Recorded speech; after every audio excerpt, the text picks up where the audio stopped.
Pencil പോലും ഉയർത്താനാവില്ല, കാലുകൾ കുഞ്ഞിന്റേതുപോലെ. സുനിത വില്യംസിനെ കാത്തിരിക്കുന്നത് ഈ ആരോഗ്യപ്രശ്നങ്ങള്.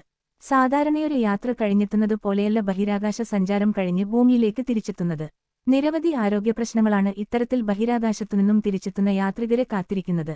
മാസങ്ങൾ നീണ്ട പരിശ്രമത്തിനൊടുവിലാണ് ശരീരം പൂർവ്വസ്ഥിതിയിൽ എത്തിക്കാനാവുക. 9 മാസത്തെ അനിശ്ചിതത്വങ്ങൾക്കൊടുവിൽ ഭൂമിയിലേക്ക് മടങ്ങിയെത്തിയ സുനിത വില്യംസിനെയും കാത്തിരിക്കുന്നത് ഇത്തരത്തിലുള്ള ഒട്ടേറെ ആരോഗ്യപ്രശ്നങ്ങളാണ്. 9 മാസത്തോളം മൈക്രോഗ്രാവിറ്റിയിൽ കഴിഞ്ഞ അവർ ഭൂമിയുടെ ഗുരുത്വാകർഷണവുമായി പൊരുത്തപ്പെടുക എന്നതാണ് ആദ്യമായി നേരിടുന്ന പ്രശ്നം. ഇതിന് വൈദ്യസഹായവും വേണ്ടിവന്നേക്കും. ഗുരുത്വാകർഷണമില്ലാത്ത അവസ്ഥയിൽ ജീവിക്കുന്നതിനാൽ അവരുടെ കൈകാലുകളിലെ പേശികൾ ക്ഷയിച്ചിട്ടുണ്ടാകും.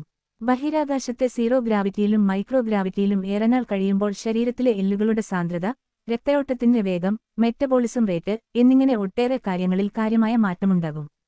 ഒരു പെൻസില് ഉയർത്താനപ്പോലും ഇവർക്ക് പ്രയാസമായിരിക്കും. ബഹിരാകാശത്തെ ജീവിതം ആളുകളുടെ രോഗപ്രതിരോധശേഷി കുറയ്ക്കും.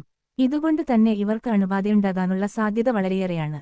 എല്ലുകൾക്ക് ബലക്ഷയം, ഉറക്കമില്ലായ്മ, മൂത്രത്തിലെ കല്ല്, അണുബാധ, മാനസിക സമ്മർദ്ദം, തലകറക്കം, മന്ദ, ശരീരത്തിന്റെ തുലനനിലയിലെ പ്രശ്നം, പാദത്തിന്റെ അടിവശത്തെ ചർമ്മം നേർത്തുപോകുന്ന അവസ്ഥയായ ബേബി ഫീഡ്. ബഹിരാകാശത്തു നിന്നും തിരിച്ചെത്തുന്ന ആളുകൾ നേരിടുന്നത് ചില്ലറ ആരോഗ്യ പ്രശ്നങ്ങളല്ല.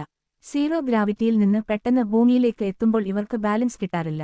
അതുകൊണ്ടുതന്നെ ബഹിരാകാശ പേടകത്തിൽ നിന്നും ഇവരെ ഭൂമിയിലേക്ക് ഇറക്കുക വീൽചെയറിലാണ്.